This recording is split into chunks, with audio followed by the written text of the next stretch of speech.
Hi everyone, welcome back to our YouTube channel. Myself दीक्षिता राम से और हम इवोल्यूशन चैप्टर रिवाइज कर रहे हैं और ये इवोल्यूशन का थर्ड लेक्चर है जो लास्ट सेकेंड एंड फर्स्ट मतलब जो फर्स्ट और सेकेंड लेक्चर था उसमें हमने इवोल्यूशन के बारे में बेसिक बेसिक बातें डिस्कस करी थी। जैसे हमने ओरिजिन ऑफ लाइफ से रिलेटेड कुछ थ्योरीज के बारे में डिस्कस किया, उसके बाद केमिकल थ्योरी ऑफ इवोल्यूशन को डिस्कस किया, मिलर यूरे एक्सपेरिमेंट को देखा और मतलब वो बहुत ही इजी लेक्चर्स थे।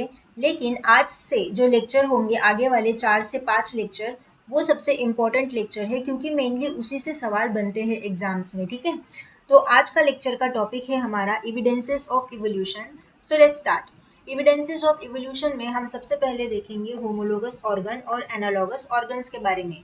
तो सबसे पहली बात, होमोलोगस ऑर्गन। होमोलोगस ऑर्गन को बोला जाता है डाइवर्जेंट इवोल्यूशन और एनालोगस को कॉन्वर्जेंट इवोल्यूशन। सबसे पहले हम हमारी लैंग्वेज में समझेंगे। तो देखो मैं कैसे याद करती हूँ इसको। Homologous, divergent. डाइवर्जेंट यानी कि फैलना, मतलब मैं एक सेंटर बना लेती हूँ बीच में। ठीक है, एक सेंटर बना लिया भाई बीच में और उस सेंटर से फिर मैं बाहर की तरफ कुछ एरोज निकालती हूँ, डाइवर्ज करती हूँ। मैंने बोला ना डाइवर्जेंट यानी कि बाहर की तरफ। और कॉन्वर्जेंट एनालॉगस यानी कि कॉन्वर्जेंट मतलब मैं फिर से एक सेंटर बनाऊंगी लेकिन इस सेंटर की तरफ मैं एरोज को ड्रॉ करूंगी यानी कि कॉन्वर्ज करूंगी। अब इसका मतलब क्या हुआ भाई, देखो डाइवर्जेंट, यहाँ पे मैंने सेंटर बनाया। सेंटर का मतलब है एम्ब्रियोनिक ओरिजिन, की मतलब ऑर्गन्स का ओरिजिन सेम है लेकिन एरोज का मतलब है फंक्शन। तो उसका ओरिजिन सेम है लेकिन फंक्शन डिफरेंट है। और एनालॉगस में क्या होगा कि ओरिजिन डिफरेंट है लेकिन फंक्शन सेम है।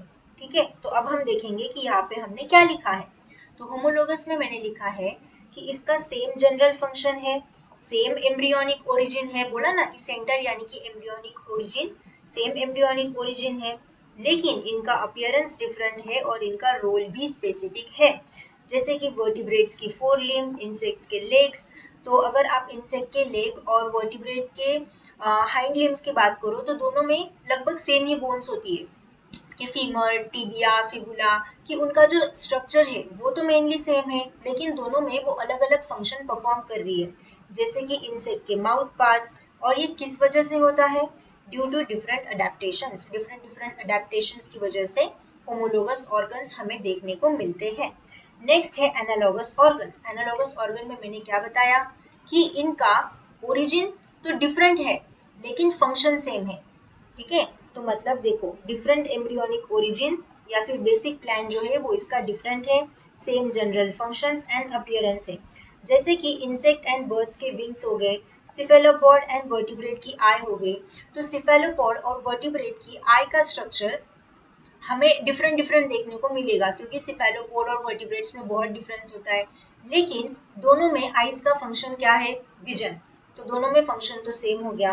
वैसे ही flipper of dolphin and whale, दोनों का जो एम्ब्रियोनिक ओरिजिन है वो डिफरेंट है लेकिन डॉल्फिन और वेल्स दोनों में मतलब दोनों में ही वो स्विमिंग का काम करता है। ठीक है, उसके बाद wings of birds and patagia of the fat.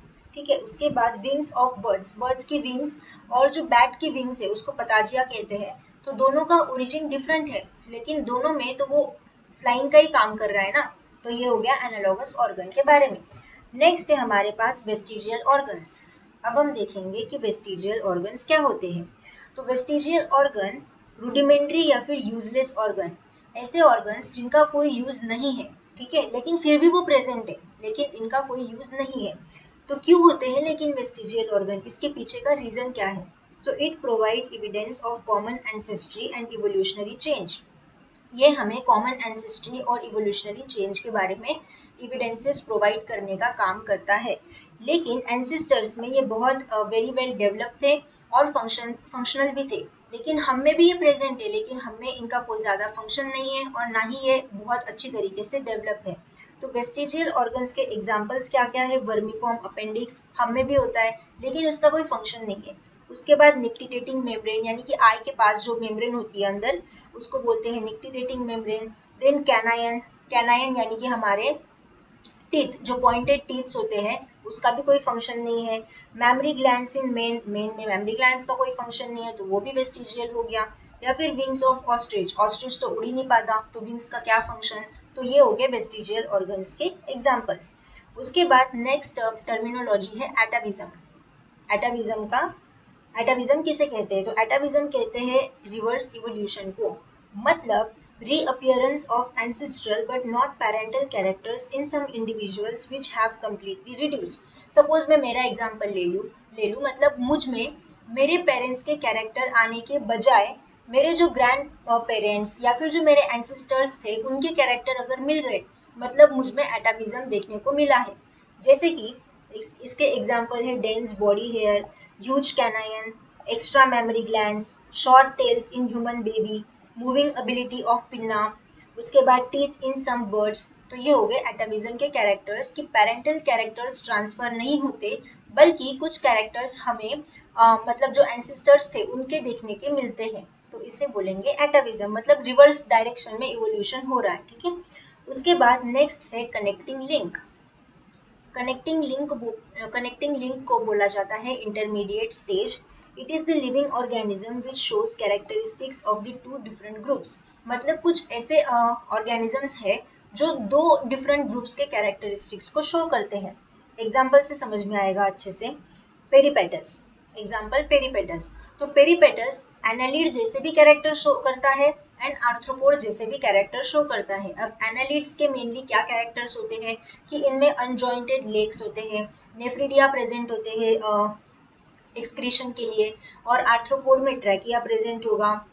उसके बाद हीमोसील यानी कि ब्लड कैविटी प्रेजेंट होती है। तो ये दोनों कैरेक्टर्स पेरीपेटस में देखने को मिलते हैं, तो इसको क्या बोलेंगे, कनेक्टिंग लिंक। तो पेरीपेटस किसके बीच की कनेक्टिंग लिंक हो गई, एनालिड एंड आर्थ्रोपोड के बीच की। ठीक है, उसके बाद सेकेंड एग्जाम्पल है चाइमेरा। तो चाइमेरा कार्टिलेजिनियस फिश और बोनी फिश दोनों के बीच के, मतलब दोनों के जैसे कैरेक्टर शो करता है चाइमेरा। तो कार्टिलेजिनस फिश का कैरेक्टर क्या होता है मेनली कि उनमें कार्टिलेजिनस स्केलेटन होता है। बोनी फिश में एक कैरेक्टर होता है कि उनमें ओपरकुलम प्रेजेंट होता है। तो ये दोनों कैरेक्टर शो करेगा चाइमेरा। उसके बाद थर्ड है हमारे पास लंग फिश। तो लंग फिश फिश और एम्फीबियन दोनों के जैसे कैरेक्टर शो करती है। उसके बाद फोर्थ एग्जाम्पल है ऑर्निथ्रोनिंकस। तो ऑर्निथ्रोनिंकस जो है वो रेप्टाइल्स एंड मैमल्स दोनों के जैसे कैरेक्टर शो करता है। अब रेप्टाइल्स में मेनली क्लिडोइक एक प्रेजेंट होता है, मैमल्स में बॉडी हेयर्स होते हैं, मेमोरी ग्लैंड्स होती है। तो ये दोनों तरीके के कैरेक्टर्स ऑर्निथ्रोनिंकस में देखने को मिलेंगे। तो ये क्या हो गया, रेप्टाइल्स और मैमल्स के बीच का कनेक्टिंग लिंक हो गया। ठीक है, उसके बाद नेक्स्ट एग्जांपल है तिक्तालिक। तिक्तालिक फिश एंड एम्फीबियन दोनों के जैसे कैरेक्टर्स शो करता है। तो ये हो गया इन दोनों का कनेक्टिंग लिंक। ठीक है, उसके बाद नेक्स्ट टॉपिक है embryological evidences of evolution. Embryological evidences of evolution, जिसमें सबसे पहले हम देखेंगे similar early development in animal. तो देखो अगर आप हाइड्रा से अगर हम बात करें एनिमल डेवलपमेंट की, तो क्या सीक्वेंस है एनिमल डेवलपमेंट का कि सबसे पहले जाइगोट बनेगा, फिर जाइगोट में होगा क्लीवेज, क्लीवेज होने के बाद बनेगा मोरुला एंड ब्लास्टुला, फिर होगा गैस्ट्रुलेशन, फिर बनता है गैस्ट्रुला, एंड गैस्ट्रुला के बाद बनता है कंप्लीट ऑर्गेनिज्म। हम ये रिप्रोडक्शन में भी डिस्कस करेंगे।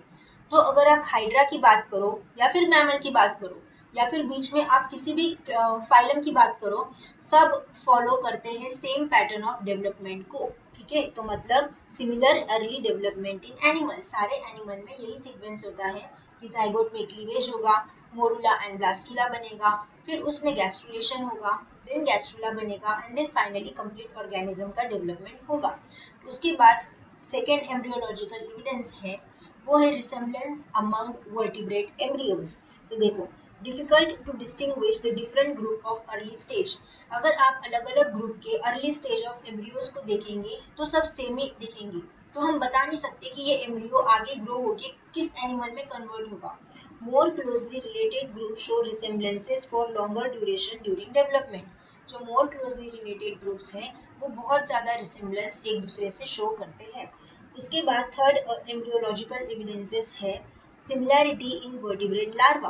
लार्वा में भी सिमिलैरिटी देखने को मिलती है, जैसे कि trochophore larva in annelid and mollusc दोनों में देखने को मिलेगा। ट्रोकोफोर लार्वा जो होता है वो सिलिएटेड होता है और फ्री स्विमिंग होता है। उसके बाद bipinnaria larva in echinoderms and tornaria larva in hemichordates. ठीक है, तो ये दूसरा एग्जाम्पल हो गया। उसके बाद अब हम देखेंगे रिकैपिचुलेशन थ्योरी के बारे में।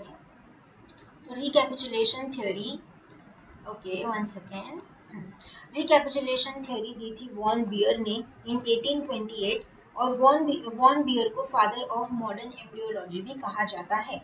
लेकिन जो अर्नेस्ट हीकल थे उन्होंने रिकैपिचुलेशन थ्योरी का नाम बदल के रख दिया था बायोजेनेटिक लॉ। तो इनके हिसाब से बायोजेनेटिक लॉ, वॉन बियर के हिसाब से रिकैपिचुलेशन थ्योरी। इस थ्योरी का जो स्टेटमेंट है उसको बोला जाता है फाइले एम्ब्रियोजेनेसिस। ठीक है, और क्या स्टेटमेंट था? Ontogeny repeats phylogeny. Ontogeny repeats phylogeny. Ontogeny का मतलब है डेवलपमेंटल हिस्ट्री और लाइफ हिस्ट्री, मतलब जो अब की हिस्ट्री है जो डेवलप हो रही है। तो डेवलपमेंटल हिस्ट्री और फाइलोजेनी का मतलब है इवोल्यूशनरी हिस्ट्री, मतलब जो अभी जो डेवलपमेंटल हिस्ट्री है वो इवोल्यूशनरी हिस्ट्री से आई है, मतलब वो इवोल्यूशनरी हिस्ट्री को रिपीट कर रही है। तो ये हो गया इस स्टेटमेंट का मतलब कि ऑन्टोजेनी मतलब अभी की हिस्ट्री, डेवलपमेंटल हिस्ट्री या फिर लाइफ हिस्ट्री वो रिपीट कर रही है इवोल्यूशनरी हिस्ट्री से। ठीक है, उसके बाद इसके एग्जाम्पल है, देखो इसके एग्जाम्पल है tadpole which shows the characteristics of fish. उसके बाद ह्यूमन की डेवलपमेंटल स्टेज टेल थी, then teeth in birds embryo but at the complete of development teeth lost.